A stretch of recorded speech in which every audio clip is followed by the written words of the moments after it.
আজকে কি কি রান্না হয়েছে তোমাদেরকে দেখাই। এখানে তো হাঁড়ি ভর্তি ভাত আছে, তার সাথে এখানে আছে হচ্ছে লোটে মাছের রসুন পাতুরি, লোটে মাছ আলু দিয়ে চচ্চড়ি, এখানে ডাল আছে, ঠিক আছে, মুসুর ডাল, আর আছে সমুদ্রের কাঁকড়া।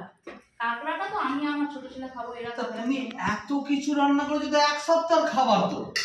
কোথায় এত কিছু রান্না করেছি? শুধু তো লোটে মাছটাই রান্না করেছি। এটা এক সপ্তাহ ধরে খাওয়া যায় তো তুমি এরকম ভাবে। তুমি বাজার মূল্য জানো কোথায় দাঁড়িয়েছে বাজার মূল্যটা? কি করবে, শুধু লোটে মাছেরই তো দুটো পদ করে। লোটে মাছ চচ্চড়ি ডাল হতো, কালকে লোটে মাছের রসুন পাতুরি হতো, তারপরের দিন কাঁকড়া হতো। বাজার মূল্য সম্বন্ধে তুমি একটু ভাবো। আর এই শোন, এবার থেকে সব সময় ডিসকভারি চ্যানেল চালাবি। কেন ডিসকভারি চ্যানেল চলবে কেন? শুধু ডিসকভারি চ্যানেল জানো না? ওরাই একমাত্র দেখায় জঙ্গলে বিনা খরচায় বিনা পয়সায় কিভাবে জীবন ধারণ করা যায়।